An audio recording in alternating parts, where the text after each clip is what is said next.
When you look at the incredible landscape on planet Earth, all the different terrains, the varying soil conditions, the awesome water features, oceans, lakes, rivers, streams, the waterfalls, the different climates, the huge amounts of plants and ground covers, the requirements are so varied.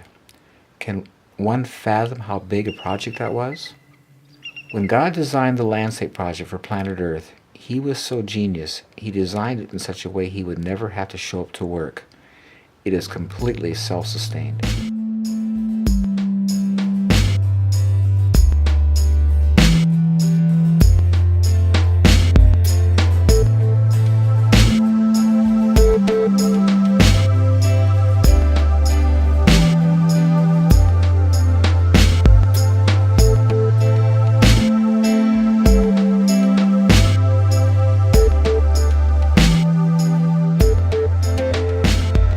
My name is Paul Galchi, and I was raised as a gardener. My parents grew all of our food in Los Angeles as I grew up, and I remember as a 5-year-old kid, my dad on Saturday morning waking us up and saying, well, we got to head off into the the horse stables to get some horse manure today. So we went down to a rental yard and got a trailer and went to the horse stables and loaded up manure and came home and spread it out in the garden and spaded it in. And as kids, we wore shovels out, spading in heavy clay ground, mixing soil and having a garden. It was wonderful growing up because there's never any time we were hungry. We could go outside and pick fresh vegetables and fruit all the time. And just down in California, there's nothing you couldn't grow. So it was just, we had it all year long. So it was really great.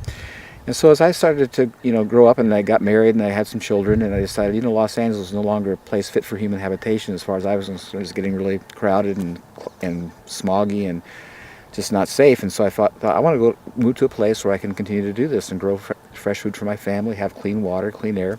So we came up here to the Olympic Peninsula of Washington. We have a beautiful place. But we built a house and we faced a real challenge. We drilled a well, went 213 feet and got half a gallon a minute. And if you're doing the math and thinking about that, that's not enough water to do a garden. I'll never forget as long as I live. It was August 1979. It was a great year to build a house. It didn't rain all summer, but boy, in August, all this grass was totally dead. The road coming in was all dust. And I'm looking at that and saying, God, how am I going to grow fruits without water? And it was so incredible. I hear inside, he says, well, you're looking at the wrong thing. Turn around and look at your trees. And I pushed enough out when I built the house that I knew they had shallow roots. And I says, God, you really have my attention. If you can show me how you do these without irrigation, I can do an orchard. So I went out to the woods of the Fork and I started moving this material underneath the trees, and I was totally amazed. This beautiful, soft, black, damp, incredible compost. When I saw that, I says, well, I can do this. This makes sense. So I started planting the trees out there, and at that time I had straw and sheep manure. Now I'm using wood chips, and it's been amazing. This orchard's been here 31 years now. It's never been watered or fertilized once. It goes through droughts or whatever, and it's just every year it gets better. As I was doing this orchard, experiencing these incredible results, because I was a creature of habit, and because our nature is to do things as we were taught and not to inquire from God, I says, okay, God, thanks for the help, but I can handle this on my own. And so for, I think, probably 17 years, I was out here diligently rototilling, hauling in organic material. You can see a place over here, my major rock pile. This is my altar. This is where all the rocks that came out of my garden over here. And I'm just doing this stuff, and I'm feeling I'm on this treadmill, just running in place, going nowhere, feeling like, oh, I'm going to keep up with this. Every spring, the ground is totally muddy and wet. When I tilled it, it turned to weeds in 5 to 7 days, solid green with weeds. I planted things 3 feet apart so I can rototill with it, do the weeding with the tiller, and it was just labor intensive. And one day I got out my orchard. I don't know what motivated me. I got on my knees and I started moving these wood chips, and I'm down to my elbow in this beautiful black compost. And I got up and started screaming. I was so angry. I said, there's something wrong with this picture. I have been killing myself to get this in my garden. I don't have it. I didn't do anything here. And I hear inside, well, it works in your garden the same way. You didn't ask. I was so angry. I threw that tiller away and I started covering my garden with wood chips. I always say to people the greatest gift God ever gave me was that lousy well, because it opened me up to Him and to show me His incredible, work in creation. I've been a gardener for 55 years. I've done tilling, done all that stuff, and it's so amazing now. My only tool is a rake, and it's just so easy and so simple, and the production is so superior to what I ever had. Ever wonder why you're working? Ever tire of researching? Oh, there's gotta be a better way. So you lift your hands up and pray. Father,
when I saw how easy and simple this was, I says, God, where do we lose it? Why are we doing this? And it was so interesting. It took me right back to Genesis in the beginning. And if you look at in the beginning, when Adam and Eve were in the garden, they had this beautiful, relaxing day in the garden. And every afternoon and evening, God would come down and walk with them through the garden. And I'm sure as he walked through the garden, he would just share with them things that they saw in the garden that day about himself. Did you notice this? This is my character. This is all about me, kind of thing. And I'm sure they just had this incredible time, totally relaxed, no stress, every day. But when man sinned, the scripture said things are going to change. And the wording is, by the sweat of your brow, you're going to raise food. Thistles and thorns and weeds are going to compete with you. And the next verse says, and man began to till the soil. You see, man never cultivated in the garden. He tended the garden, but he never disturbed the ground. And when man got disconnected from God, he began to till the soil. The whole issue is so very simple. It's all about cover.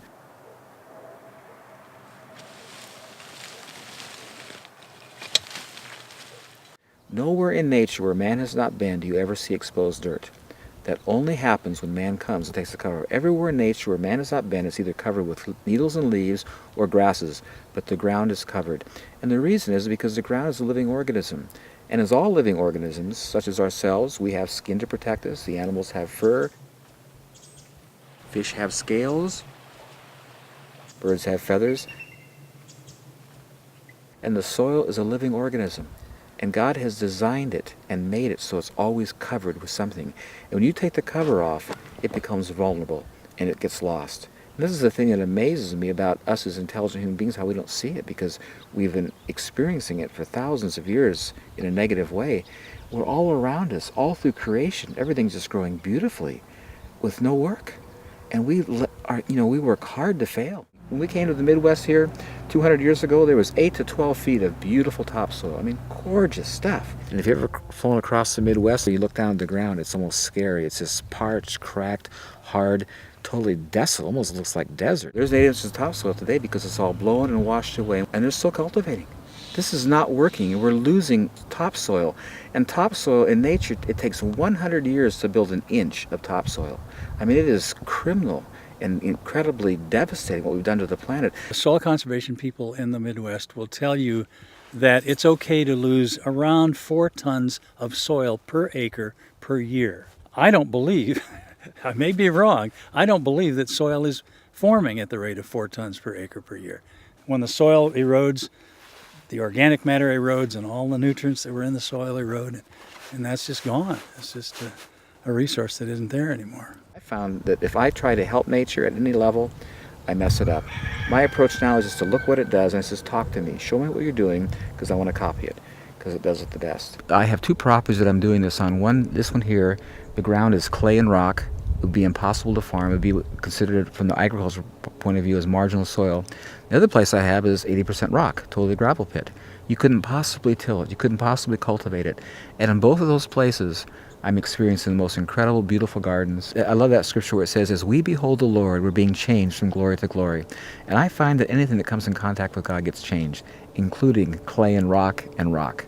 It's just so awesome to take people and take them back and show them my incredible ground. You can't even break with a pick and walk on this stuff. It's totally buoyant. Everything's just growing great, And I didn't do anything. I just put the cover down and God does it all. Whatever organic, natural thing you have at your disposal, it will work. And I've used everything from straw, grass clippings, leaves, animal manures, rocks.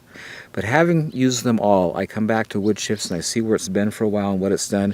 It is my favorite. It just is the nicest thing to use. First of all, when I speak of wood chips, I want to delineate between wood chips and other things that people put in the same category, such as bark or shavings or sawdust. Wood chips, when I say wood chips, I'm referring to branches that have been chipped. Branches of trees, which is about 90% needles and leaves, that have gone through a chipper or a tub grinder. You want to get it from the source, either a good tree service or someplace who has a good amount of it, and because the bag's just too small and too expensive. If you live in an area where you have local tree services, people that are trimming trees or taking them down, I would just get in the phone book and look for those kind of people, and that would be a great source. In most cases, to them, it's something they've got to get rid of, and so they're looking for places to get rid of it, so it shouldn't be a problem. Just this whole area gets filled. Just pack it in tight. As much as you can bring, man. I'll use it.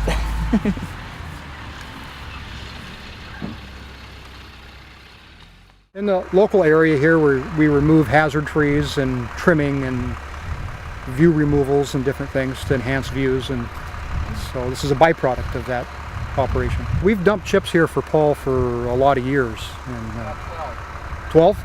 Okay, 12 years. In Paul's case, this is so handy for us because the location, it actually saves us time. So we give it to Paul. It's handy for us to get rid of the material.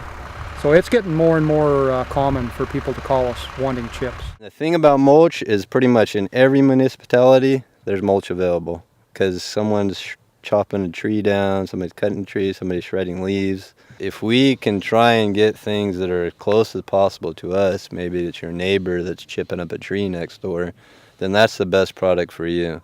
I'm an arborist. I prune trees for a living, and for me it's an art form, and I'm so thankful to be able to do it because it's a gift that I have, and it's just something that's just so pleasing and so pleasurable.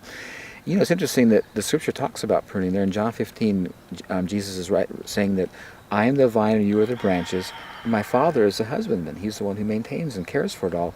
And it goes on to say that he prunes the trees for what purpose? So they'll bear more fruit. And I love these things about God because they're so much bigger than I. When I try to figure that out, it makes no sense. If I'm cutting a tree, taking branches off, it would make sense to me from a mathematical point of view. I'm reducing its capacity to bear fruit. But God's saying he prunes so it'll bear more fruit. And it's just this incredible, beautiful illustration of God, how his whole principle is it's in giving you receive. And so with the tree, when you're taking stuff out of it and it's giving of itself, that process develops it and strengthens it and encourages it to produce more fruit.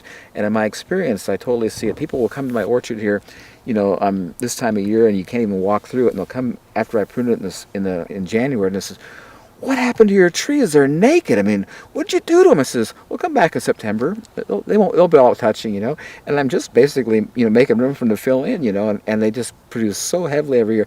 And it's amazing how much comes out. But they come right back and produce tremendously. And I'm finding, I always tell people, if you want a tree to grow, the most stimulating thing you can do to it is cut it. Cutting it will way surpass fertilizing, watering, anything else. Nothing compares to the effect of pruning.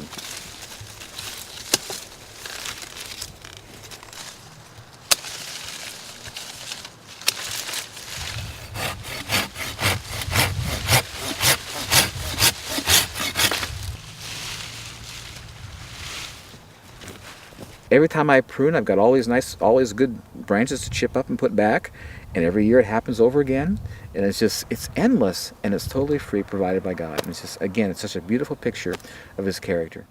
My name's Steve Johnson. I run what's called the Lazy J Tree Farm. Most of the farm is in Christmas trees, fruit orchards, vegetable operation, and then the compost facility here. I only do yard waste through my facility. Normal yard waste that comes in, as long as you've got fairly good green coming in, with the yard waste, has the right carbon nitrogen ratio to compost properly. I ran a chipper for years, and you have to pick up the material and put it into the chipper, and after a while it's just too much labor and energy for what you're getting out of it.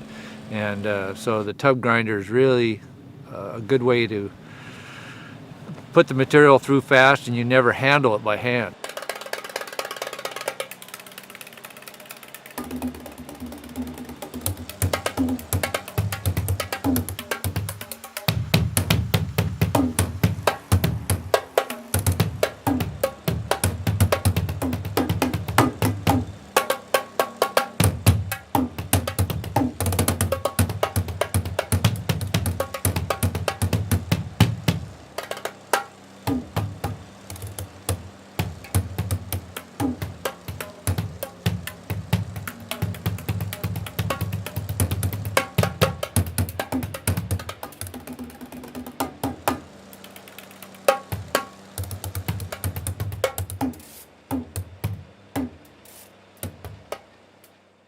It takes a lot. It takes a lot of material to farm with it.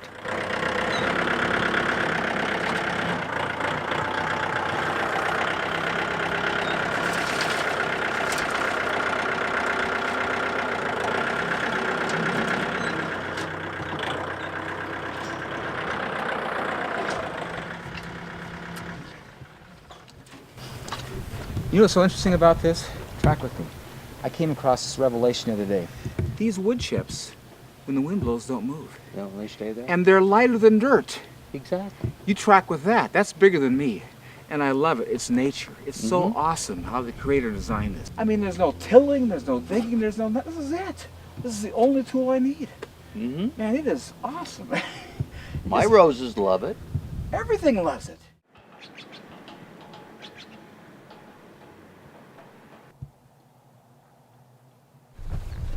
Well, I just went to the place where they make all this good compost and got a nice load of it.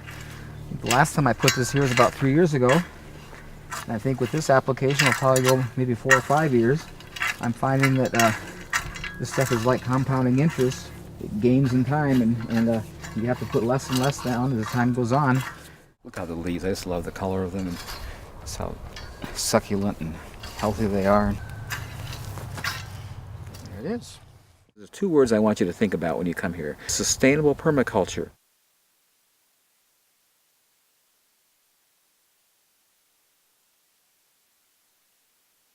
Everything you see here was created in nature for free, and it's renewable. It was for liberty Christ came to set us free. Everything about God is free and sets free.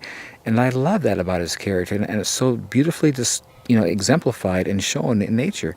This is just so freeing. And I love that scripture where he says, "Come unto me, all you who labor and are heavy laden, and I'll give you rest." Now you have to ask the question, why do we labor? And why are we heavy laden? It's because of the fall. He says, "Take my yoke upon you." And what do we use the yoke for? That's what we attach the oxen or the animals to some device to cultivate the ground.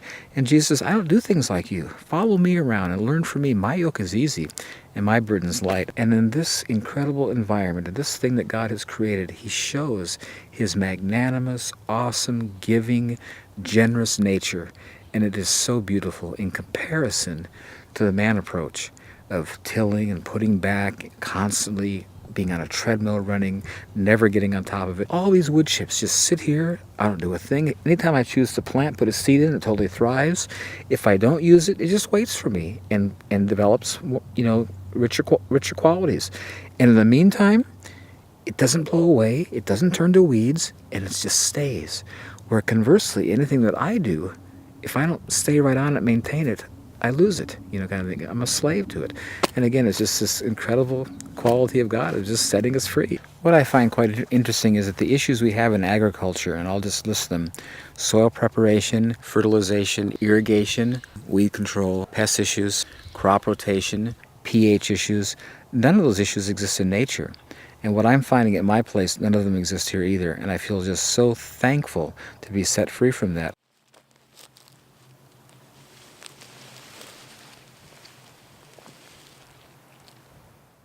Soil preparation, when you put the wood chips down, they never compact. They're always soft. Every year I come out to my garden, all I need is my rake and just grate it out, make a little groove and plant my seeds. Because the air is always present, because it never compacts, it never has to be prepared. You come to a place where you've got you've garden, and your garden at the end of the year is all hard again. So you bring in this really nice organic material, fertilizer, manures, whatever, you till it in, you got this really fluffy, nice, aerated material. You're so happy. Oh, what a nice garden. You get out into your rake and you plant, stuff comes up. As the year progresses, when you get to the end of the growing season, that ground is right back to where you started. It's all compacted and hard again. And here's what happens. I use the example of a fire. To get a fire to go, you have to have 3 ingredients: ignition, fuel, and oxygen. In the soil, nitrogen is always present. That's the igniter. And when you bring in raw material, the fuel, and to get it there, air follows, it all burns up. You don't see smoke, but it all burns up. There's a number of different ways to use the material. If you take the raw grindings and mix it in with your soil, it'll rob all the nitrogen out of the soil to rot the wood or rot the material. So you don't really want to do that. So I tilled in these beautiful potato chip wood-colored orange wood chips into my garden last spring, and I wasn't too successful. My soil test says that I'm way down in nitrogen. Because I tilled those wood chips in, I tied up all the nitrogen in my soil. But now I know you never till this stuff. You just add to it. which was the mistake I made. So by getting the faith back and going back to what Paul has taught me, I think this is going to work because it just is simpler, right? Basically, what soil needs to survive is the same as us. It needs air, it needs water, and it needs food. It's a basic principle for all life. And so when you take mulch, for example, which is true in the forest, because there's not just one grade, like someone didn't go through and sift it and it wasn't always all coarse material or it wasn't all fine material. There's all what they have like macro pores. So there's all these different air pockets through the soil. And so what that does is it keeps the top part of the soil and even further down oxygenated. And so there's that oxygen available.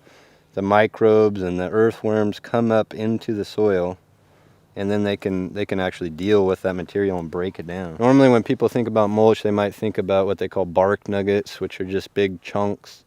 It has to have different sizes of actual material. You have to have small grades, you got to have things like needles, you got to have things like chips.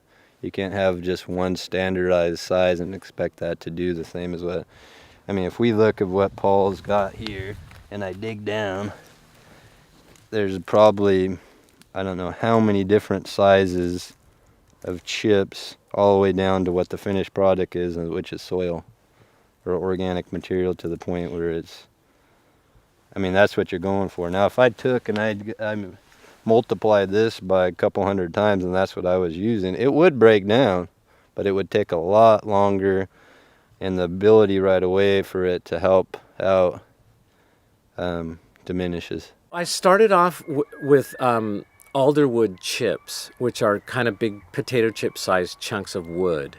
This has been here a year, and it hasn't broken down yet. So I don't think this is what Paul's talking about. It would have taken too long to break down.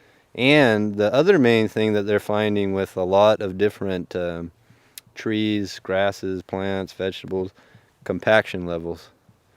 A true healthy soil is not compacted, and when it does get compacted, it loses the oxygen, like those macropores we were talking about, and you get an area where it becomes what they call anaerobic, which means the oxygen level is too low for the microorganisms to live. We're dealing, as I said earlier, with compaction here on our farm, and certainly we're growing root crops to help alleviate that problem. What we're also doing is adding wood chips on top, knowing that they're going to break down slowly over time, create fines, and also work into this compacted soil.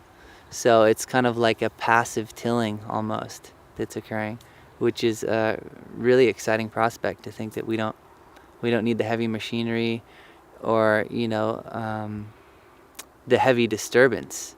We can just keep adding and it'll work itself out. I have used the raw grindings, and there's a number of people that do this, is just keep it on the surface. You're basically sheet composting, and it's more of a mulch than an additive to your soil. I have a tendency to compost between 10 months and a year. The compost itself, once it's composted, and then it's a screen material, you can use that several different ways. You can plant straight in it, which is, there's a lot of people who do that, or you can just leave it on the surface as a mulch. Compost does a lot of wonderful things besides just nutrient benefits in your soil, worms and beneficial fungus that's in there. You'll just see the plants just love it.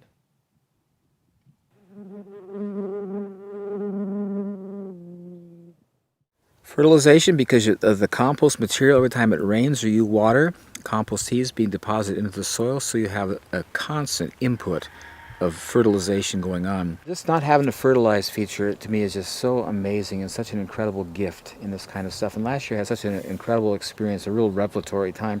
I had planted a row of spinach in the spring, and it came up really nice, and we enjoyed it. And I pulled it out and planted another one. It came up, the next one came up bigger and nicer than the one before. And then I was getting ready to pull it up, and one of my neighbors was talking about this black Spanish radish. It was so good, so I planted that for her. And that came up, and she couldn't believe the size and how beautiful that was.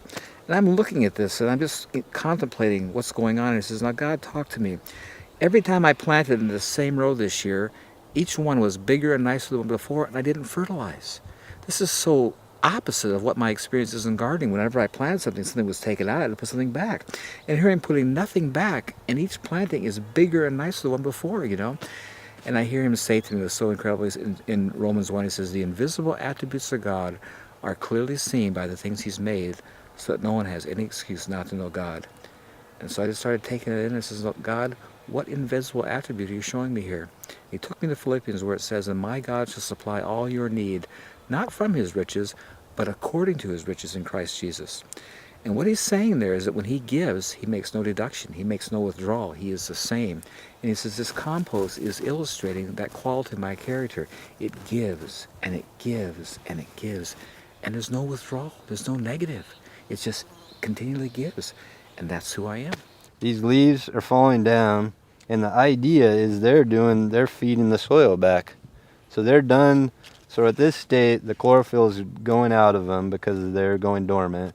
They're going to drop these leaves that still have nutrients, and the reason they're changing color is that green chlorophyll is gone, the pigment.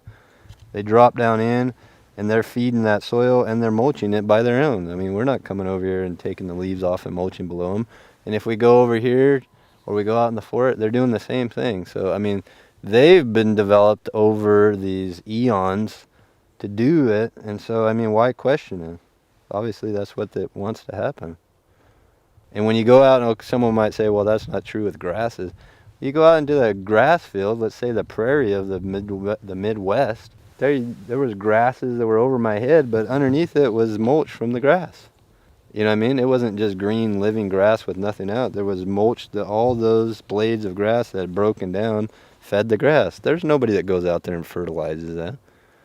I mean, that's the thing that people always say, well, you got to have fertilizer. You have to fertilize. Or, I mean, if there is no out, you're not taking it away, you know, it's all going back. The animals were eating the grass and it was still going back. So if you can recreate that in a garden, it's the same exact thing. The leaves come out, they do their purpose, they go back into the soil. It's really simplistic, and sometimes the most simplistic things are what people don't like to accept as being the answer. Whenever you buy fertilizers, there'll be three numbers or three things that they're analyzing in the fertilizer, and it's nitrogen, phosphorus, and potassium. Nitrogen is what gives the green, the good vigorous growth.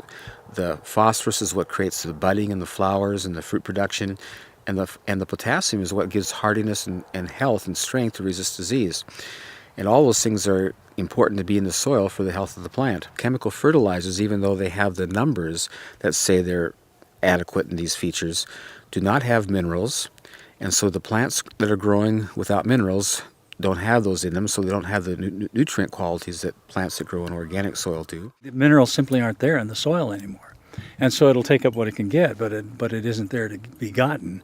And so you end up with a fruit or a vegetable or whatever it is that simply isn't as nutritious as it once was when we had more fertile soils. Just the sort of calcium, magnesium, potassium, iodine, those kinds of things, the things that aren't fertilized typically, as 30-40% reduction in what they were getting 50 years ago. That's pretty alarming, which is helps explain why food doesn't taste as good as it used to. It isn't as good as it used to. It's not as nutritious. I always go to that scripture where God says it's good for a man to bear the yoke in his youth. God's saying up front, if you're going to have anything of value, you've got to work for it. But he says if you do it the right way, you want to do it early on, do the work up front, and if you've done it right, over time, it'll produce for you. And this is what I think is so neat about the wood chips and God's way. You see, when they came with chemical fertilizers, they told the farmer, you can have this immediate lush growth now. And they were right. What they didn't tell you down the road using these chemical fertilizers, that every year you had to use more and more to get the same effect, and your ground eventually became sterile. When you use the organic approach up front, it's kind of a lot of work to bring in those wood chips because, you got to cover the ground. It takes a lot of cover. But over time, what I found at my place is that you start having this incredible gain. Initially, you put a lot down, and you have to, in a few years, you got to put it back again. But I'm finding that each time I put a layer on, it's a lot longer before I have to do it again because I have this incredible base built. And it's like you have a foundation that's just growing, getting, better and better. So over time, you're getting a higher and higher yield with less and less input, which is how it should be, because you get older, you have less energy, and you want to get return for your effort, and that's God's way. That's how He is. I love that scripture in this. It says, "Do not despise the days of small beginnings." And I just encourage you to be patient. Nothing happens of any value quickly. Things that are of value take time, and the beauty of this process is that as time goes on, it just becomes more and more valuable. So, if you don't expect miracles at first, because it's going to take a little bit of time. And as you plant things and you feel they're not doing as well as you'd like, then you can use fertilizers to supplement. Eventually you won't have to, but initially you might, and that's okay, because you've used them anyway before this, so you can continue to use them now. Good organic manures, if they're clean, work well. But as it goes, you'll find that you won't need to use those fertilizers, and you're really having an investment that cannot be compared to what the rest of people are doing in dirt. You got horses, you get horse manure. That's a given. Not too many constants in life, but that's one of them. You got to get rid of it. Okay, so what do? We clean the stalls, we take it out, we dump it in a pile. People want to use it for mulch. It has to be kind of a superior product. So what we do is we feed Eastern Washington hay. It's professionally grown, and there's no weeds in it. And that's really important, because weeds, the weed seeds will go from hay, will go through a horse's body unhatched, undeveloped, and come out, and you'll get weeds. We use fir and hemlock shavings, so they decompose very rapid, as opposed to using cedar, which decomposes or doesn't, very slow. And it's so simple, even I can do it. You just make a pile, and then I don't haul anything unless it's at least 6 months to a year old. In our garden up here, our experience has been you can plant right in it, because it's chips that have dissolved, as well as the manure and so on. So we've had really good luck that way. It would not be good in the garden without being decomposed with something else, That's a common complaint if you use straight horse manure. I'll go get some and show you a sample of it.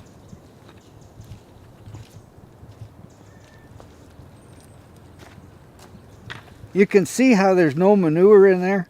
It's all decomposed, and this is gradually decomposing also the same way. And as you use it, you'll notice that each year the soil gets better, especially if you, like Paul was saying, where you put down a ground up wood chips type thing and then cover with it. It makes a sustainable program. It's a recyclable thing, and then of course the vegetables or the flowers or whatever you have grow. They die for winter. You put more on. It's a circle type thing. Yeah, and it makes you feel kind of good, because ecologically it's pretty darn sound. Our culture is so wasteful, and so most people think, well, get rid of this wood chip stuff, get rid of it. You cut stuff in your yard and stuff. One of the things that you probably know about Paul now is that any waste out of his garden goes over into the chicken coop or into the chicken pen.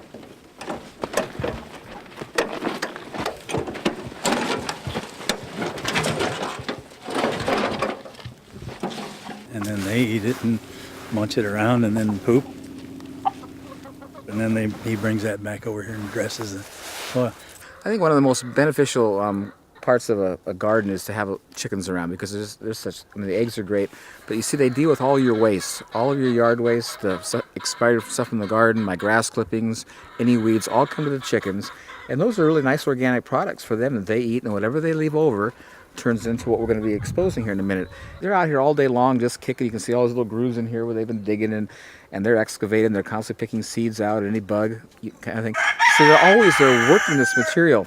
And as you're going to see shortly, I'll tell you, I've never seen compost so nice. This almost approaches topsoil. And this is such beautiful stuff. Anyway, I'll just show you how easy it is to get.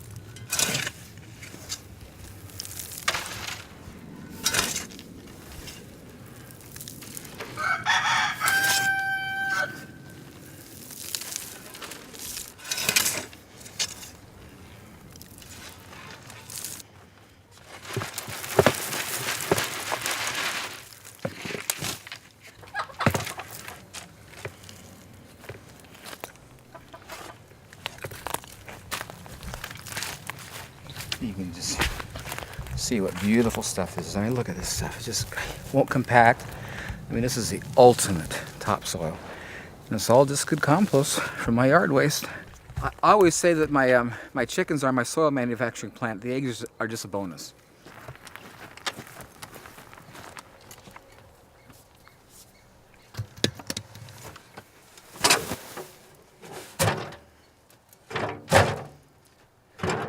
Look at this beautiful fine stuff.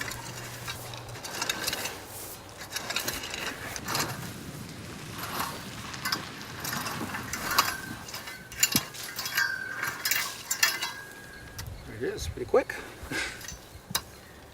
Somewhere down there there's a soil, and that's good, you know. Presumably the soil has been protected, and in the meantime it's been breaking down and getting a little bit richer with time. But this mulch that is on top is basically organic matter. And that's one of the things that we're losing out of our soils around the United States is organic matter. Organic matter is wonderful. It holds the moisture up there. It's like a sponge. It just holds it there and it just sits there. The plant can stick a little root hair in the water and it sucks it. It's just like a straw about this big around, you know, it just comes up real easy.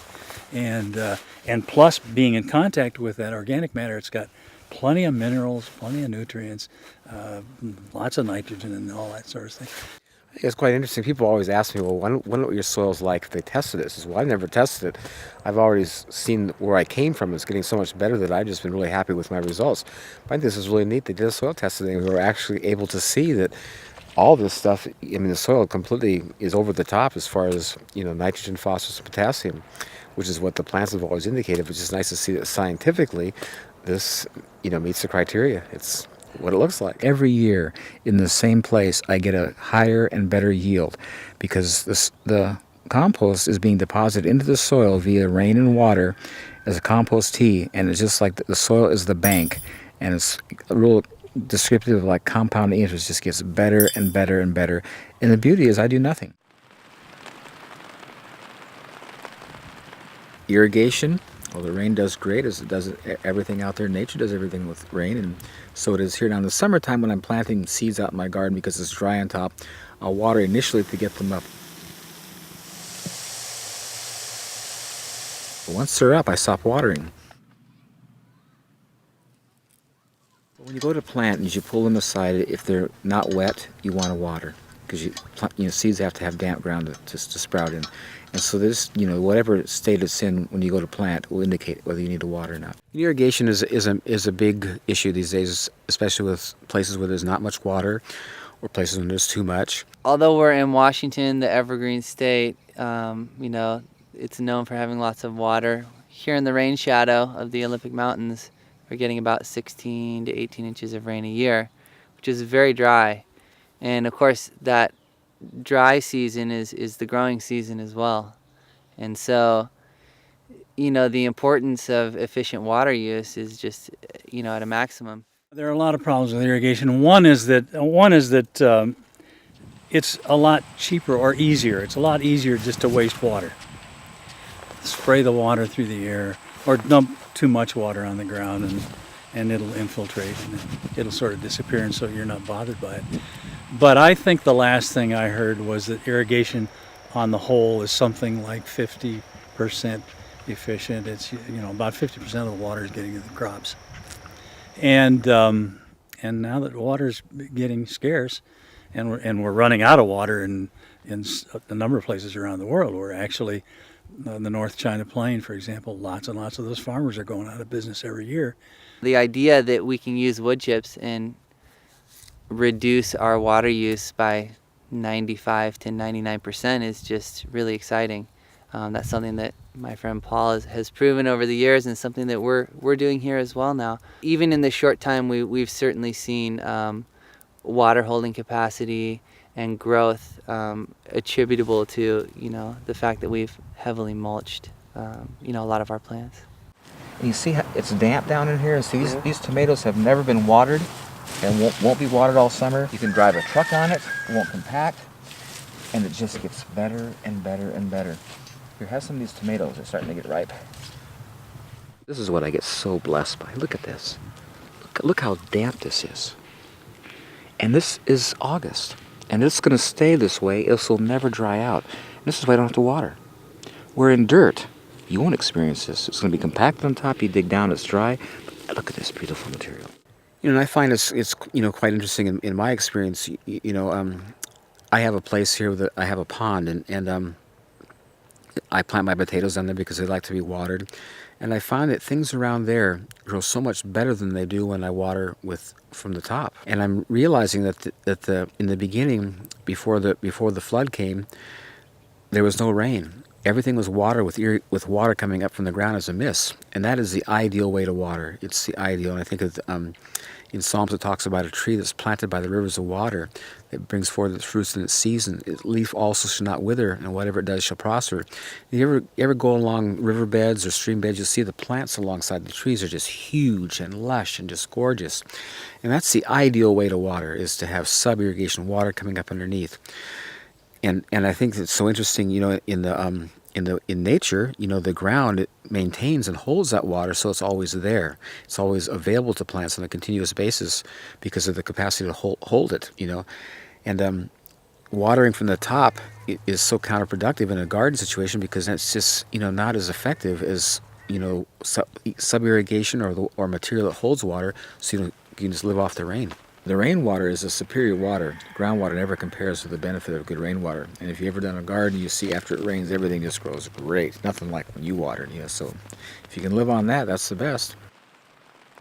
You'll find with wood chips the incredible advantages. There's no sponge that'll hold water like wood chips. I'm amazed at the water it holds. And for example, we live in a place where just 70 miles down the road there's a rainforest. It gets 15 feet, I'm not saying inches, 15 feet of rainwater a year. And when you walk in the woods, the forest there's no water under your feet. It's not spongy, it's not damp, it's damp, but it's not soggy. And it's amazing, those wood chips totally absorb that kind of water quantity. And the other thing that's amazing about wood chips is when there's not enough, like it's like now if you look at my grass out in the front there, it's all brown, but in the wood chips in my orchard, it maintains the moisture. And here's the incredible thing about God in His design. When there's too much water, the wood chips displace it, and when there's not enough, it retains it. And at that point, I'd have to check out because that's too big for me.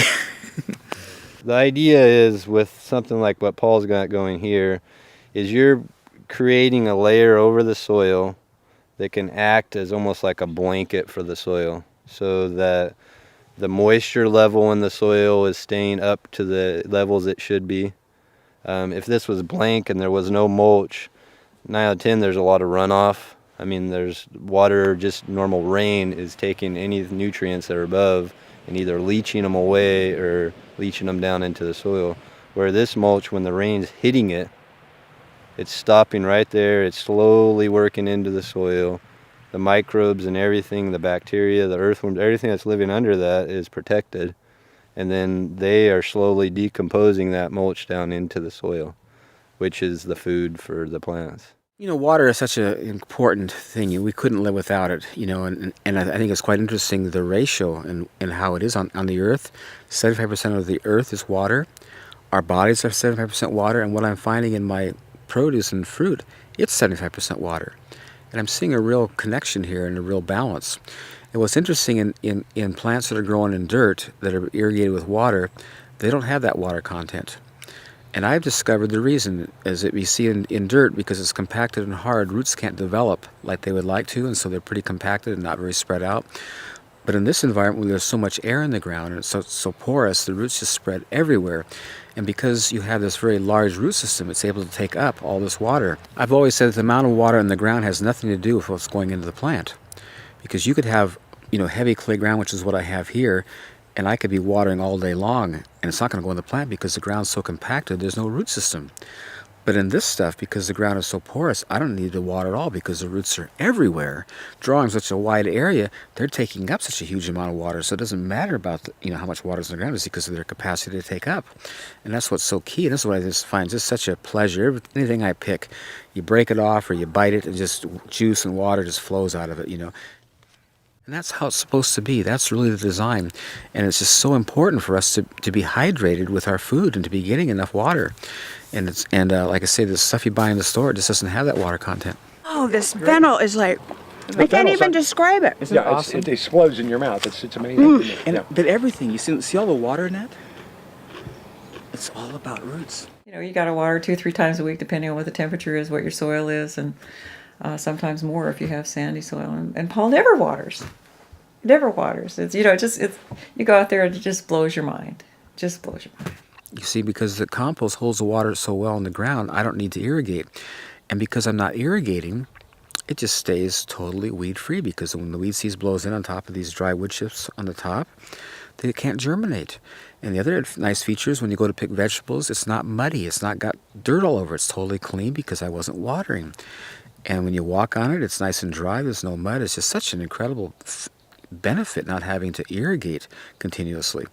And they noticed, like when we started getting some rains, all of a sudden these little weeds started popping up in places. So you see, those seeds were here all summer, but now that it's starting to rain, they're going to come up. You know, I just take my rake and rake them out. It's not a problem. They don't have a lot of, a huge amount, and they're very easy to control. But it makes such a difference when you don't have to irrigate continuously as far as your weeding issues.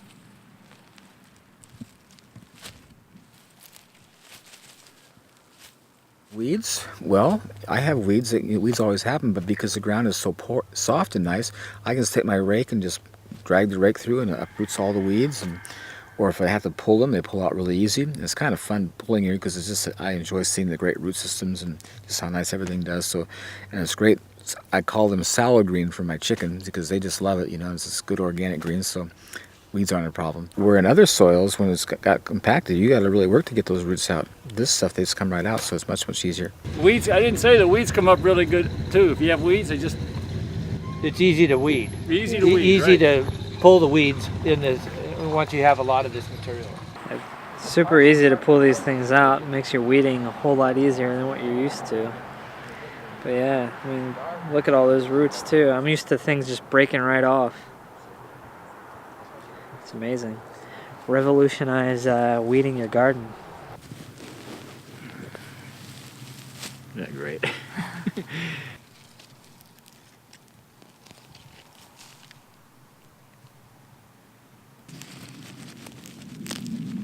Look at that good old root. So it just makes it such a difference when I used to get down and have to pull weeds, and you have to get a tool to get underneath to get the root because they break off. The blade goes straight down next to the dandelion, and then I just simply pull back like that. No, I got pretty much all of it. When I used to till this, it was just solid weeds. Blows my mind because it's just like this was the same space. So the same wind, the same seeds are blowing across here, but because of the cover, I don't have the issue. This is one of the reasons why organic food is so expensive, because of the incredible labor-intensive weeding operation. They have to, get down and pull all those weeds because they can't use herbicides. This is a beet bed, and highly intensive labor to weed it, just to pick out the weeds and thin them, because there are weeds out here. We take about 4 hours per bed. A 3-foot by 30-foot carrot or beet bed take about approximately 4 hours to weed. I was for years in God's face trying to figure out what weeds are all about. I says, how come I have weeds here? I've done my best to get under your, how come they're here? And he came back so fast it almost scared me. He says, they're not your weeds, they blew in for your neighbors. They're cultivating, and they're creating weeds, and the seed blew into your place. And you'll always have that as long as they do this kind of a thing, And I love that scripture where how it says that all of nature groans and travails waiting for the manifestation of the sons of God. You see, they know we're disconnected, and they're groaning and travailing, trying to save the earth because we're just totally disrupting it and losing it all. And I think the answer is so beautifully described there in 1 John 3, where it says, Beloved, now we are sons of God, but it does not appear we shall be. But we know that when he appears, we shall be like him, for we shall see him as he is. And everyone who has this hope in himself purifies himself as he is pure. I think that's so key, because nature is waiting for that day when we'll be all like Jesus. We'll get reconnected with God and be taking care of the earth as he intended us to.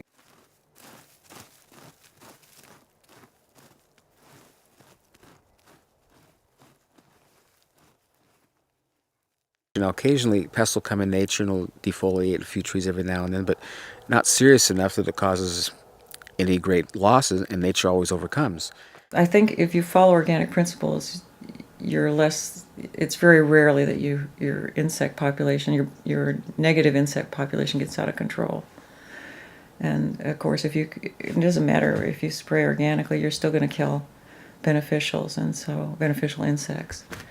So it's best to just deal with whatever damage you have and move on. George Washington Carver, when people would ask him how to deal with a disease in their tree, he would say, well, you don't want to deal with a disease. You want to get the tree in good health and vigor, and it'll take out the disease. I think that's such a true statement, and it's so true about everything. And if you'll get a real healthy plant, as I have here, I don't have any insect problems. If a bug bites into my plant, he drowns because there's so much water there. He just is infused with it, and he wants cellulose and fiber, so he goes somewhere else to find a stressed, dehydrated plant to eat on because he can't eat on mine because there's too much water. So if you have a healthy, vigorous plant, insects are not a problem. As plants became weaker because of chemical fertilizers, insects began to be very overpowering and would take out huge amounts of plants. And so they stepped up to the plate and created insecticides. What they didn't take into account was that the Creator designed everything in nature to be overcoming, and as these insecticides would come in contact with these insects, they would mutate and develop opposition to it, and the next generation, those insecticides didn't affect, and so it's not a problem. So they have to keep improving and strengthening the insecticides. Well, what's that has progressed to today is that the insecticides are so powerful, so potent, they're killing the plants. And so what they've done to solve that problem is now they're using genetically modified organisms where they're changing the DNA of the plant and putting the insecticide into the plant. And I don't know what, if you're following this, but this is not going to end. And if you just, it amazes me how people, think these days, if something is in a plant that's going to kill insects, it certainly can't be beneficial for my body. We have to decide if it's acceptable to take any one piece of the puzzle out and it'll work. Like GMO crops, that's my perfect analogy for that. You can't take a DNA strand and start pulling pieces out and putting in different chromosomes and expect for that to achieve just one thing. Oh, it's just going to make it resistant to Roundup. Well, guess what? When you do that, it changed something on the other side. It's like a bubble. Pressing in the bubble, it distorts somewhere else. So down the road, and so I guess what I'm going back to is we have to keep thinking of a holistic approach on any of this. You can't just take one piece out and think it's going to be okay. And the mulching idea is just adding something back. Several years ago, I read an article that really got my attention. In Japan, the typical consumer would go to the store, the produce market, and pay 30 to 50% more for vegetables with bug bites. And their rationale was that this food is safe to eat. The stuff without bug bites is so poisonous the bug wouldn't eat it. And they're right. This is what's so pathetic about our culture. We're so cosmetically oriented. If we see a little bug bite, a little wilt, oh, don't touch that. That's not good. We want this really pretty, good-looking stuff. But we don't realize that those things are all part of nature. They happen, and you can cut around it or you can get rid of it. But, to be so put off by a bug bite and then to create food that's so poisonous that the bugs won't eat, and then you eat it, is not very smart, not very good for our health. My name is Edith, and I think living here in Sequim now for 22 years. This is the most beautiful place so far because you have always that fresh air. Sequim, and then the mild winter. Of course, the mild winter is also bringing along all the little pests that bother us, but Paul has found through the mulching, you have much less problems with the insects. Well, the thing about pesticides is that, whenever you use a pesticide, whether it's organic or inorganic, you're killing good insects as well as bad. For instance, when you have aphids, ladybugs come in right after to control them. And so my feeling is I don't want to kill them, I don't want to kill bees, and so I'll just live with the pests, for that period of time, and it's not a problem. Crop rotation. If you look at nature, plants go to seed and the seeds fall in the ground, and they do it every year, decade after decade, century after century, and there's not a problem. But when you cultivate and you have exposed ground, you've got to move crops around because you'll have disease issues and problems. I think I've got the classic example down here at my pond area, where it's a nice, good, low, wet spot. I've been growing potatoes now 16 years in a row in the same place, and they come out nicer and cleaner every year. Today we're going to harvest some potatoes, and that's one of my favorite fun things to do because it's such a pleasant, surface to be on. The potatoes come out so clean and nice, and it's just fun, And as I'm harvesting, I'll also plant, and my harvesting and planting is all done at the same time, and it makes it so simple and easy.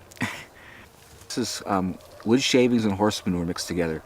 And it's just, guys, let's just look down in here as you dig. Just how beautiful it gets. It's just, oh, this is, I don't, you know, if any farmer or gardener would recognize it, this is like ultimate gold. This is the most beautiful stuff you could ever have. Look at just how soft with my hands I can move it. And it's just never compacts. It's totally just the best. See, now this was last year's seed. See how it's hollowed all inside. See how much, you know, different that looks than that. You know. That was a seed I planted last year. And if you know anything about growing potatoes, if you grow potatoes in dirt, if you don't rotate them, after several years they'll get scabby, and that scab will increase to where you can't even use a potato. These get so bad. But my potatoes down at the pond, the girls were here harvesting, they're all clean and beautiful, no scab. And I love it. It just makes it so convenient.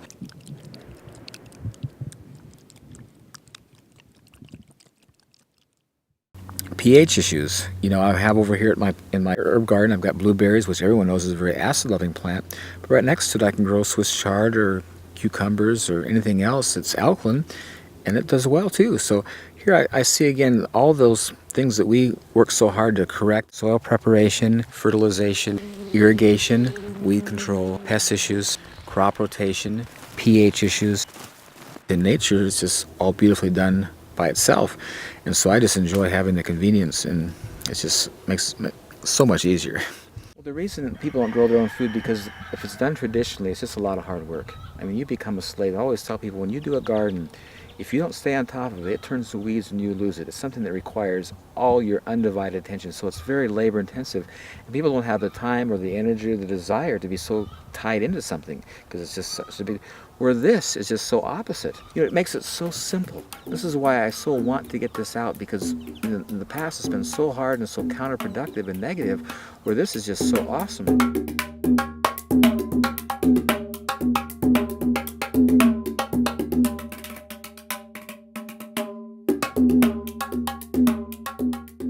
We're in Southern California, in the South Bay area of Los Angeles, in a town called Palos Verdes. Southern California only gets about 13 inches a year, even in a normal rainfall year, and we've had drought for the last 4 or 5 years. And what we've tried to do is find interesting California native plants and plant them around the garden as much as possible, and then more recently vegetables, and see how they do in this area. We've basically taken the existing soil, which is pretty dry, a mixture of adobe and clay and little rock, and added mulch as much as we can to make it richer.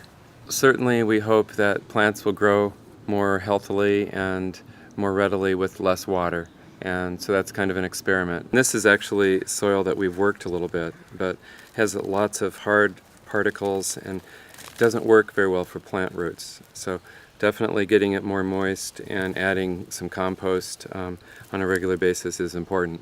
In Southern California, it doesn't get terrifically cold in the winter, but it can get quite hot in the summer, and it's definitely a way to hold in the humidity and to keep the soil from drying out so much during the hot months. Well, just recently we learned about a source of covering through the Los Angeles Sanitation Department. They are taking the green recycled clippings and yard waste and those kinds of things, and grinding it up and making it available at I think 6 or 7 different sites around the LA basin at different times during the week, and just come and pick it up. So we've done that a couple of times now, and getting big barrels full of free mulch is great.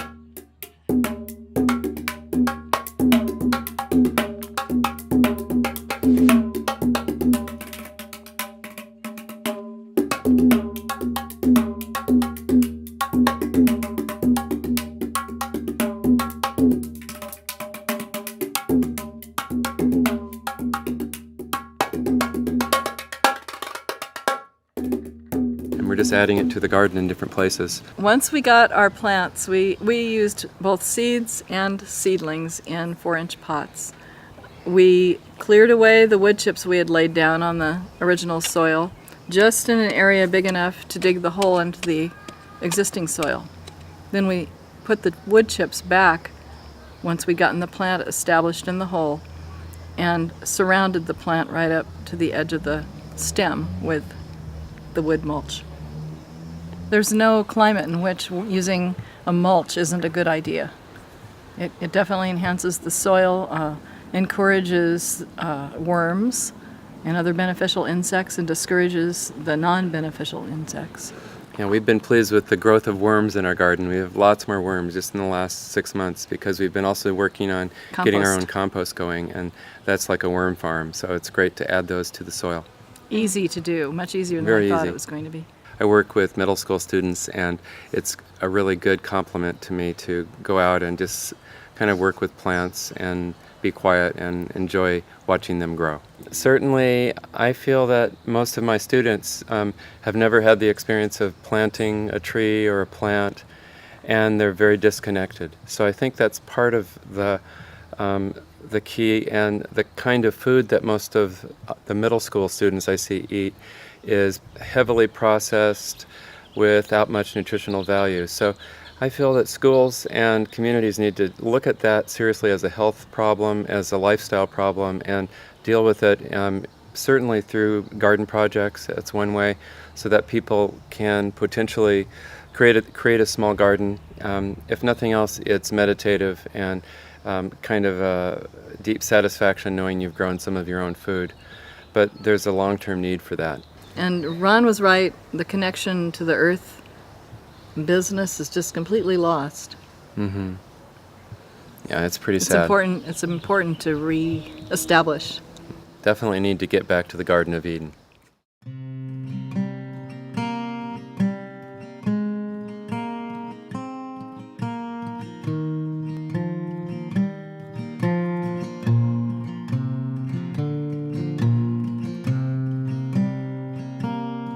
Hi, I'm Diane McComber. Hi, I'm Hannah McComber. And I'm Mark McComber, and we are in Gettysburg, Pennsylvania at the Back to Eden Film Demonstration Garden. When we were asked to maybe help do a demonstration garden, we had a slight problem. We don't have land, we live in town. And so we started seeking the Lord and praying. We want to be a part of it, we want to do it, but what do you do if you don't have land? And we started the journey, the search of asking, and it was amazing. We had 4 different people that actually offered us plots of land. And one day Mark was talking to Jeff Wilson and about we needed land and wood chips. We needed a provision. And we were seeking the Lord, and none of the things seemed right. There were little glitches with each of them, and we kept waiting and listening, and it was amazing. Jeff said, I have land, you can use the churches. And that's how we actually got to have the demonstration garden here at Heritage Assembly of God Church. When I was talking with Jeff Wilson he was asking how to do a garden, I said, well, first you need wood chips or a covering. And around here, there are a lot of wood chips because a lot of tree service companies and a lot of people have trees in their yards and the woods around. And the road crews are always cutting the trees for the power line, so that's a good source for wood chips. Mm-hmm. And he said, well, I have a pile of wood chips. And I said, really? Maybe we ought to do the garden there. He said, fine with me. So this is where we ended up doing it. And he did have a pile of wood chips about 2 or 3 years old that they were making a walking path around the property. So we got permission and used those wood chips, and we laid the garden down. Getting more wood chips has been a little bit difficult because the tree service companies, they're more than happy to deliver them if it's convenient for them. And it just so happens that here, this site is on the way home of a tree service company. So if he's got chips, doesn't have another place that wants them, if the homeowners don't want them, then they drop them off here. To lay the garden down, the first thing is to go through and dig out all the thistles, and we found even dandelions and goldenrod and things like grapevine can be a problem. So if you have those things, to dig them out is very helpful. And then find a source for some newspaper. And we found a source for free newspaper at the local rescue mission. Gave us all the newspaper that we needed, an abundance of newspaper, and we laid it out. And we're blessed in that it's wetland down there, and everything just laid down, and that was to kill all the weeds and the grass that was growing underneath. And the newspaper, we put it down about 2 to 4 layers thick, Mm-hmm. and it seems like it really needs to be 3 or 4 layers thick. And where there wasn't newspaper, there were weeds. There were weeds coming through. And the beauty of it too, when we laid the newspaper down, Grandma and Grandpa were here, and Hannah was here, and Sarah and Dana. It became a whole community family thing. It was of laughter and fun. We got the newspaper down, and while somebody held it, somebody else would take a wheelbarrow full or back the truck around and just take a fork or a shovel and sprinkle it on the wood chips until we could get the wood chips on there heavy enough.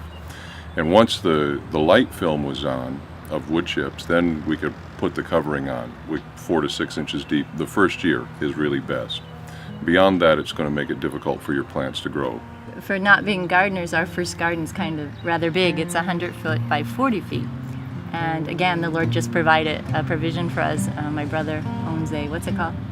Front end loader. Front end loader. And he came and he really helped us a lot. Thanks, Steve.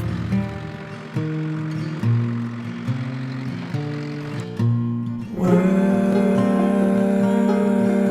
the soil with your hand.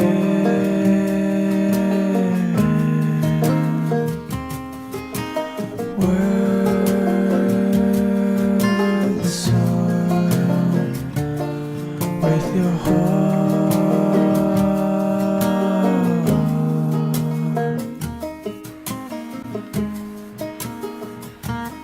And when Steve started to dig into them with a front end loader, then the steam just rose. It was like a cool morning with the steam coming off a meadow or lake. And it was really nice. It was beautiful. Shift my eyes to the sky, where I know my hope will be found. Thank you. The soil with your hand.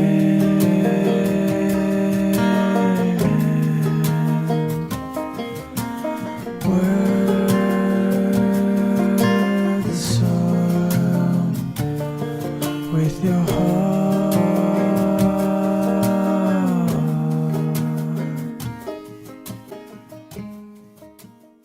We were really blessed again because all of our seeds were donated to us from Washington State.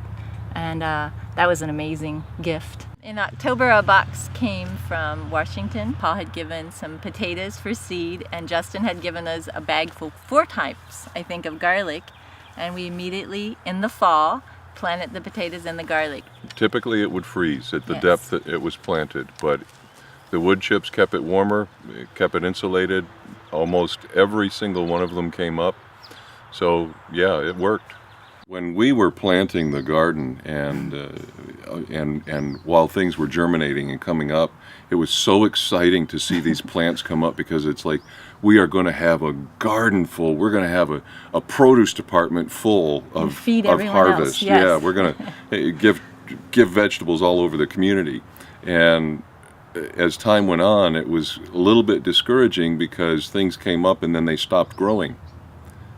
And I didn't know why. So that's when I put the fertilizer on. And they grew a little bit more, but then they stopped growing and actually went to seed. And the reason for that was because we were growing in the wood chips instead of in the soil underneath. And we can tell in the places in our garden where the plants, the roots actually got into the soil versus stayed in the wood chips. Because where they got into the soil, the plants did remarkably better. It didn't take very long before we realized we needed to do some fertilizing. One of the organic materials that's the best for nitrogen and for fertilization with wood chips is dried blood. And so we put a couple of 17-pound bags on at different times. And that did remarkable things for the plants. The dried blood worked better than anything for organic nitrogen fertilizer. As far as this garden, I think what we would have done differently would have been just to put about 4 inches, 4 to 6 inches of wood chips down, and then part the chips and plant in the ground beneath the wood chips.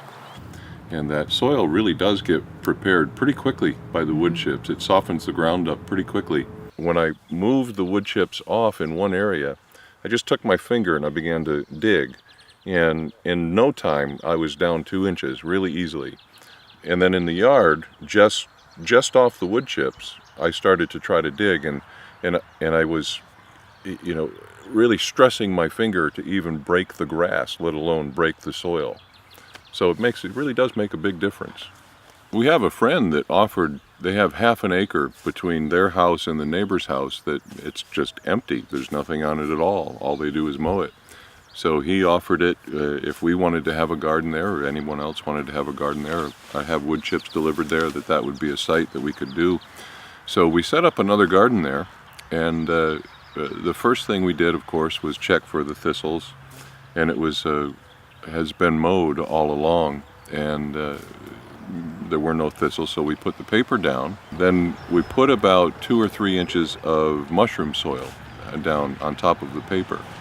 And then once the mushroom soil was down, we put about 3 or 4 inches of wood chips, somewhat composted wood chips, on top of the mushroom soil. And then over that, a dusting of less than an inch or less of cow manure that had been composted. And then that was all that we put on that. Newspaper, and then mushroom soil, about 3 or 4 inches, and then 3 or 4 inches of wood chips, and then just a dusting of an inch or less of cow manure on top of that. And when we got done, we felt really good about this garden is done correctly. It's got the nutrients, it's got the soil that it needs, and then 3 days later we planted seeds. And here it is a week later, they've all come up, everything is germinated, and we have things growing. And so Father's Day, best Father's Day of my life, we planted the new garden. When we planted in that garden, we moved the wood chips out of the way. We did not plant in the wood chips. We planted in the mushroom soil that had the nutrients and used the wood chips as the covering. When you plant in the soil and they get big enough, then you side dress them with the wood chips. So that's what we'll be doing when they get big enough. So it's looking really good. It's growing really well. Something that I think it's too, and more about, that honestly really is about the garden. I think it is to take kids back for a generation. I do think away from video games, away from TV, away from sitting, take them back into nature, because God does display himself in nature. You cannot look at a seed and see the miracle of something coming out of it. We watched as the beans were coming through the ground, and the seed was still on the sides, and the little green plant was coming out through the middle, and we watched it in amazement. And you cannot not have a lesson about God at that moment for a generation. Just to see God. I mean, that's why I believe God started Adam and Eve in a garden. We're back to Eden Organic Garden. I'm Johnny and I'm 5 years old. My name is Hannah McComber and I'm 9 years old. I'm Natalie and I'm 7 years old. And we are the Kids Garden Patrol. We've learned that ladybugs are, actually they eat other bugs and they're good for gardens. Whoa. What did you find? Ladybug. What's your favorite bug? Ladybug. Why is ladybugs your favorite bug? I don't know. Because what do they do in the garden? They eat the other bugs. Whoa! There she goes. And these are bad for gardens. They eat the leaves. Why do they eat the plants? Because they're hungry, I guess. Sylvia? Get off of there. There's a fat one. What I like about this garden is that whenever you're weeding, it's very easy to weed. All you have to do is just pull it out, and it usually just comes out all the roots and everything. And we have friends where they had a garden, and it wasn't with wood chips or anything, and they tilled the soil and stuff, and it was really hard to pull their weeds out. You hardly could pull them out at all. And I think that's cool that I can pull the weeds out really easily. I wish that all children could learn how to do a garden and teach their children when they get older. I like coming to the garden. I like coming to the garden too. I like coming to the garden as well. We like doing it together. Bye! I think that for the future, I mean, absolutely, the health benefits of eating what comes out of the garden is going to be immeasurable. But also, I think that times aren't going to get easier, they're going to get harder. And I really feel like the Lord has released this now worldwide wood chip gardening in order to be able to provide for people that don't have the ability to do traditional gardening. They don't have the equipment, maybe they don't have the space, they don't have the understanding of how to do traditional gardening. And you can just lay down some wood chips this year, and if it turns out that it's 10 years down the road that you need to be able to grow your own food, like in the days of the Great Depression, then your garden is ready. And I really feel like that's a major aspect of the Lord releasing this at this time. He's released it in enough time for people to get things ready that they need to get ready. Don't have to be in a panic about it, but to be intentional about it and to do it.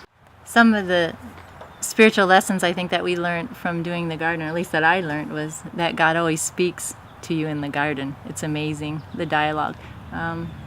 And also being patient. The garden, I think, just teaches that amazingly. And to trust the Lord in the fullness of time. The fullness of time He brings forth His glory, His beauty. Fun lessons like the seeds, to trust, even when you're planting them. One of the first dialogues I felt like the Lord had with me with the seeds was that they might not all germinate, but you still plant and just trust Him. There was beauty in that for me, with even just the spiritual connection with that. Was we live our lives. We just plant, and He does the rest. I think one of the main things that I've learned from the garden was that, we really did receive a seed from the Lord about wood chip gardening, the covering, and was very excited about it, and then wanted to just move on it quickly, and having to have patience to wait on His timing as to where it's going to be, how it's going to be, and then things coming up. He plants the seeds, but the things come forth in His time, and He's put the seed in us with this, and things have come forth only in His time. You can't force it. And every time have tried to make something happen, like getting wood chips or getting a vehicle or equipment to move the wood chips, it's just you have to wait on the Lord, because it's His time, and He made such an emphasis over that it became so clear that if you're working too hard, you've stepped out of His rest. So just let Him do it.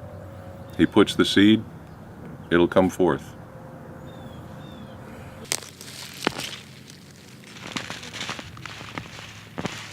I always come back to, I love that statement of Jesus, "Come unto me, all you who labor and are heavy laden, and I'll give you rest. Take my yoke upon you and come learn of me. My yoke is easy, my burden's light." And I find that if I'm doing something that's stressing me out and getting a lot of work, I'm realizing this is not God. This is not how He does things. And I just love my harvesting approaches. Whenever I get around to it, I do it. If I don't, it's all right. I have chickens that'll use it if it's gone too far. And the advantage of harvesting when stuff is fresh in season, you're getting the ultimate food value. I think it's interesting too how when God's explaining to us how He provides for us, He says, "Consider the birds of the field." It's how they don't toil, they don't sweat, and I provide for them. Are you not of more value than them? And then he says, "Seek first the kingdom of God and His righteousness, and all these things will be added unto you." And we look at all through nature. Everything in nature is not pressured, not under stress, and they eat everything fresh in season. It's all there for them, and they do wonderful. Where us, the most sophisticated of all the creation, stress out, and we don't eat good food, and we buy all this processed stuff, and we're thinking like, God, Jesus is trying to get our attention. Consider them. Pay attention. This is how it's supposed to work, and I care a lot more for you. And it's just what I think is so sad is that God's made such an incredible provision for us. He's given us land. He's given us seed. He's given us, the sun, the rain. It's so easy to grow food, and it's so natural. It's what everybody's always done from the beginning of time until the Industrial Revolution. So we need to get back to the original and do it right.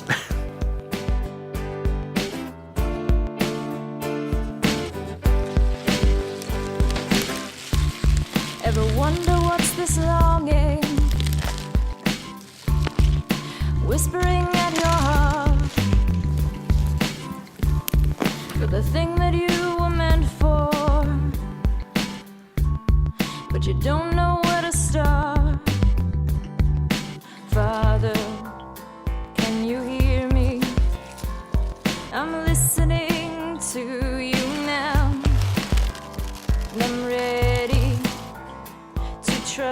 you to lead and guide me somehow.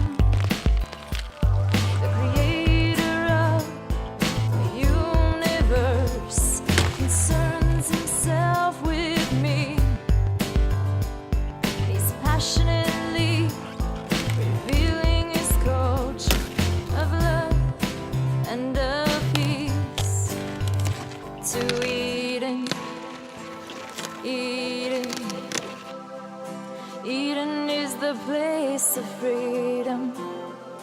To Eden, Eden, Eden is the place of freedom. Yeah, your yoke is easy and your burden is light. Help me to lean on you the rest of my life. To Eden, Eden, Eden is the place of freedom. Apples, the enzymes that cause them to ripen don't happen until 7 to 10 days before they get ripe.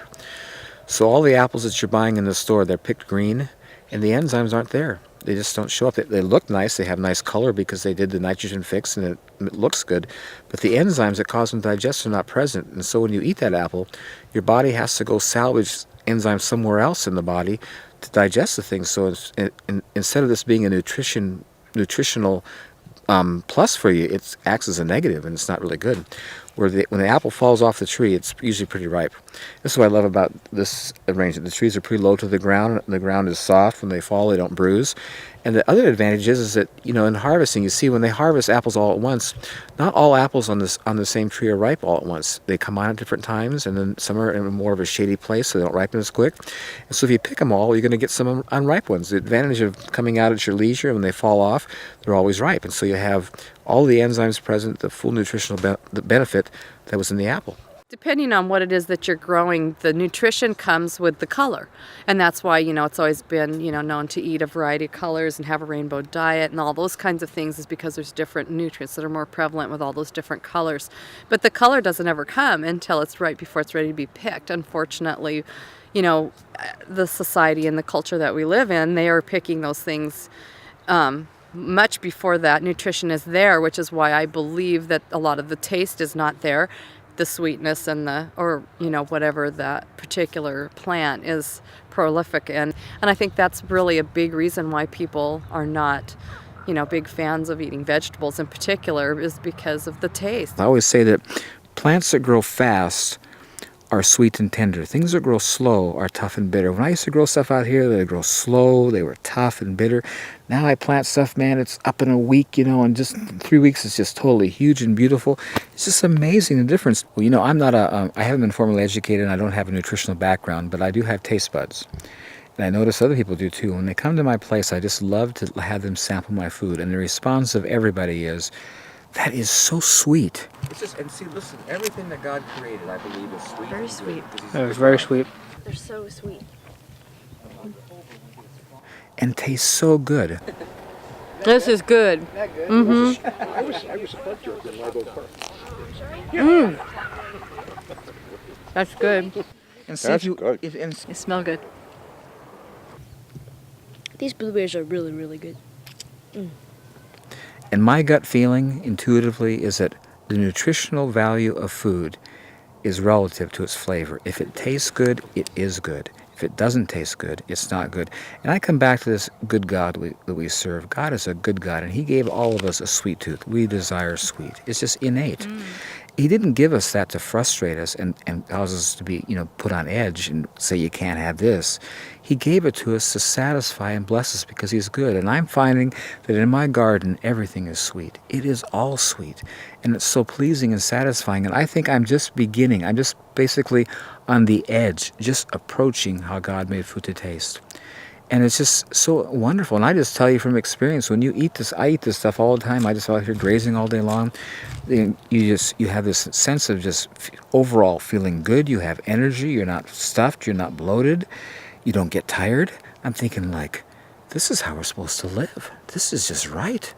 And it's a result of eating this live food, fresh in season. And so I can't, you know, come from a scientific place to analyze why this is better than store-bought, but I'm just telling you from how I feel and the flavor and the comments of everybody else according to the flavor that I know this is way over the top. Everything I've been eating is just delicious. It's amazing. It's packed with flavor. It just feels like it's the best food. It's so great. Sweet, juicy, delicious. This is the advantage of not watering. Amazing. This fennel. Isn't it delicious? Isn't that amazing? How sweet it is? I mean, if you could get that in a Well, what I candy- have in my yard isn't like that. No, because look what it's growing in. My And this dumb is my finger. point. It's minerals that give flavor to food.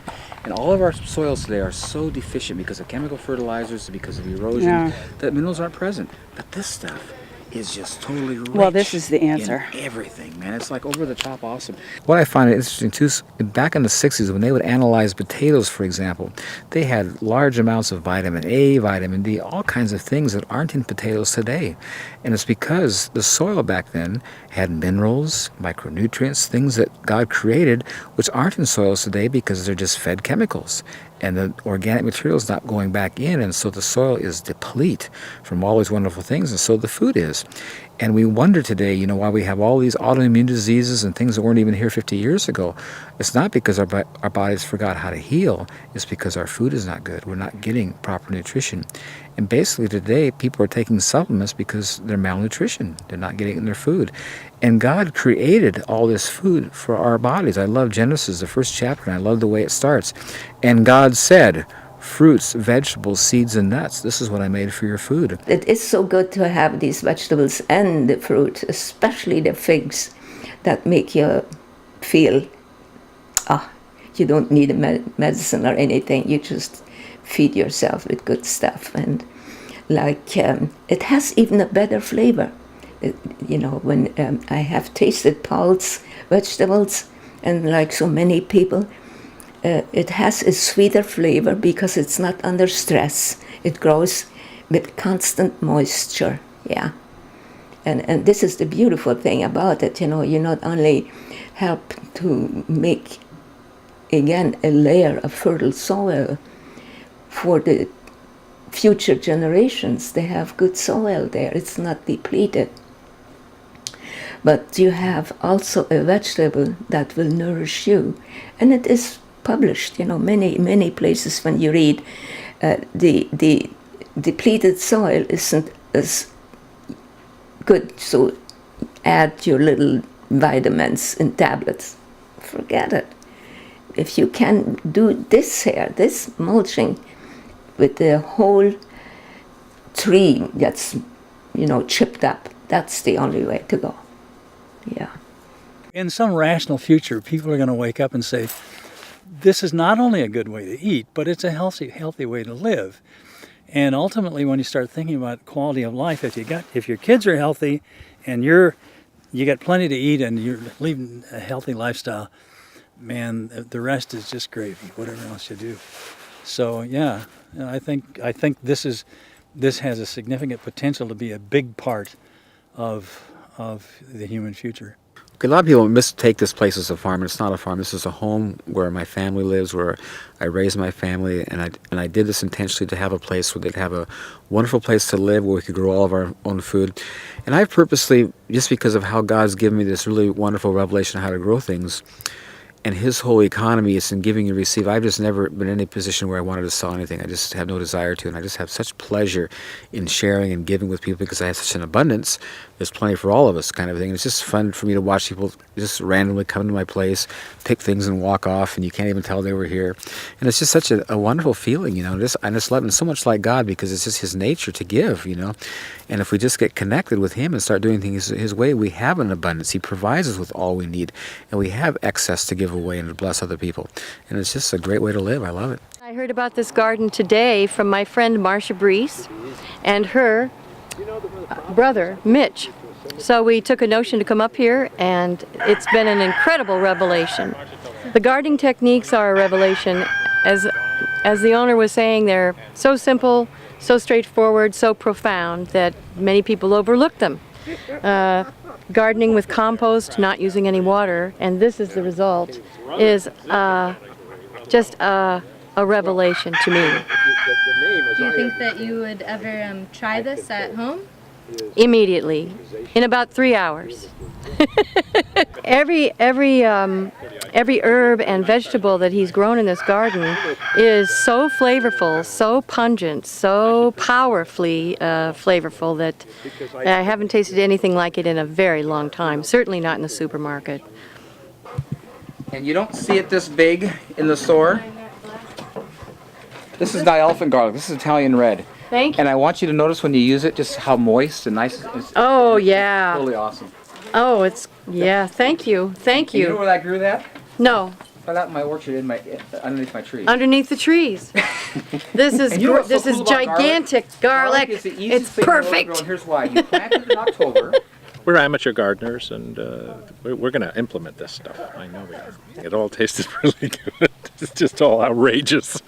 Oh, it's unbelievable. I mean, when you drive up, that's why I put myself in front of this. The whole front row of this orchard is these dwarf apple trees with the wood sticking out the top. And it's magical. It looks like it's right out of a movie. It looks like, I expected Alice in Wonderland to come bopping out any minute and say hello. And I told my son we're going to see a garden, and he's 10 and a half, going on 15. And like, oh, do we have to do that? And he just came up to me a little bit ago and he said, I'm glad we're here. Even he thinks it's cool. If it passes the test with him, it's okay. I've had a carrot, and I've had some cilantro, and probably the most shocking thing was the anise. It's literally sweet at the end of the stem. The stem's good, which normally would be very tight, and at the end it's like eating a piece of candy. It's sweet. It's amazing. So he's turned me into a believer. When I was studying sustainability, I was looking at what is it that would make a human ecosystem really sustainable. And Paul has another, besides his farming techniques, Paul has another quality that really is ultimately the ultimate sustainable value. And that is he has a big heart, and he's generous, and he's helpful, and he's helping his neighbors out, and anybody that comes in here, help yourself. And that's the sort of attitude, if you really want a sustainable human culture, that's the kind of attitude that we really ought to be spreading. If the human species is ever going to be sustainable, it's going to be because of people like Paul. Not necessarily because of how he farms, but because of his heart. Paul is an incredible individual. I mean, the things that he has been through and what he does and his knowledge about the garden is just absolutely incredible. And he's sent me quite a few people that have used our products, and he not only that, he's very honest. You know, I mean, when he talks to people, it's from his heart. It really is, and that's one thing I've always admired about him. Mm-hmm. I just think he's incredibly giving in his knowledge, and I love the way that he presents it. You know, I tend to be a very low-key teacher, instructor, whatever it is I am with the community garden, and I kind of feel like I go, rah, rah, rah, rah, you know, and don't have the volume and the enthusiasm behind what I say that Paul does. And he's just such a gift to all of us who meet him. He truly is, because of that enthusiasm. It's just wonderful. I would say Paul's evangelical in both definitions of the word, in terms of his religion and in terms of his expressiveness about what he believes, both of those things. He's an evangelist, a garden evangelist. God is so there for us. He so wants relationship. I always thought God put man in the garden for his health's sake, you know, get fresh food because it's close kind of thing. But it's way more than that. It's about relationship. And when you're out in creation, if you're just semi-paying attention, you're hearing and seeing God. I love, you know, Psalm 19, the heavens declare the glory of God, and the earth shows his handiwork. Day into day utters speech, and night and night showeth knowledge, and there is no speech or language that that voice is not heard. And I love it. When I'm outside here, I just am amazed at the things God shows me. And the thing that I discovered about God is that he's a lot like us. If you look in Genesis 1, or in the beginning when he created us, he said, let us make man in our own image after our own likeness. And many of you who are artists, you know how natural it is for you to want to share your art with people, because you're just really, you know that it's good and you're proud of it and you want to show it to people. Well, God is the ultimate artist. He's the master artist. And he's very proud of his artwork, and he likes to talk about it. And I find when I ask him questions about nature, he just is right there. Yeah, and let me tell you this, and let me show you this. It's just awesome. What I find so interesting about God's creation is so in line with the Word of God, because he's the author of both, and the creation and the Word are saying the same thing. They're revealing the beautiful nature of God and showing his handiwork, and they're totally synonymous, and I love it, because whenever I'm hearing from him, the Holy Spirit always brings scripture that verifies and validates what he's saying, and I know who I'm hearing from. I love the scripture. Jeremiah says, "Call unto me, and I will answer you and show you great and mighty things you don't know." And then the verse in Proverbs, I think, is just so helpful. It says, "Trust in the Lord with your whole heart," and he helps us to remember where our heart is. It's not here. He says, "And lean not on your own understanding." He says, "Do not try to figure it out. And in all of your ways," and what does all leave out? "In all of your ways acknowledge God, and he'll direct your paths." Very simply, God's saying, he says, listen, when you have issues, ask me and trust me in your heart. Don't try to figure it out, and I'll show you what to do. When I come out here in the garden, I'll have issues and stuff, and I'll just ask God. I'll just give you a neat example. One day I had a bunch of people over here, and the guy noticed my potatoes over here, and he says, "Well, how come you don't hill your potatoes?" In a typical garden or farm where you have potatoes, because as potatoes grow, they expand and they'll come to the surface. And when they surface, the light will hit them and turn them green and makes them toxic. So the farmers have to keep hilling up dirt to keep them covered, I looked at my potatoes, and this is, well, the first answer that comes to mind is I don't need to, but I'm not sure why. So when I'll go in tonight and I'll ask my mentor and I'll get back with you. So I go in the house and says, "Now God, how come I don't have to hill my potatoes?" And it was just so beautiful. It was like he took me underground and showed me a potato develop. He says, "Watch this potato, because the ground below it's compacted and it can't move down. As it expands, because dirt is heavy, it falls off the potato and the potato comes to the surface. And for that reason, they have to keep hilling dirt over it to keep it covered. But in your wood chips, because they're light and they're totally intermeshed together, when the potato expands, the wood chips just lift." And I looked at that, and I love his responses. "And remember, I told you I did this so I wouldn't have to show up to work. Hilling potatoes is work." I just started laughing. Yes, God, you're so awesome. I always tell people when they question, whether this will work someplace, or it may work for you in a small place, but you couldn't do it on a big scale. It says, or they have questions that they can't fathom. It says, you know what the issue is here? You haven't taken into account an omnipotent, omniscient, omnipresent God who holds all things together by the word of his power.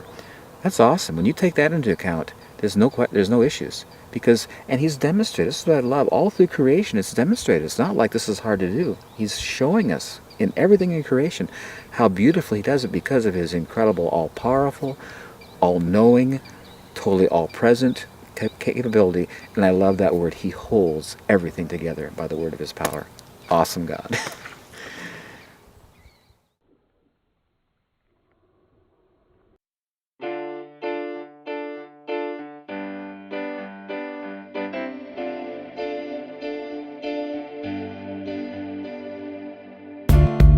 Ever wonder why you're working? Ever tire of your searching? Oh, there's gotta be a better way. So you lift your hands up and pray. Father, can you hear me? I'm listening to you now. I'm ready to trust you, to lead and guide me somehow. The creator of the universe concerns himself with me. He's passionately revealing his culture of love and of peace to Eden. Eden is the place of freedom. To Eden. Eden is the place of freedom. Your yoke is easy, your burden is light. Help me to lean on you the rest of my life. To Eden. Eden is the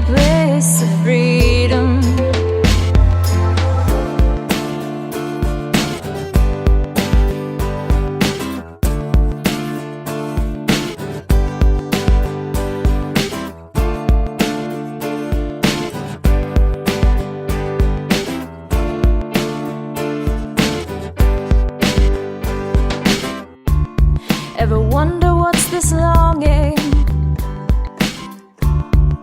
whispering at your heart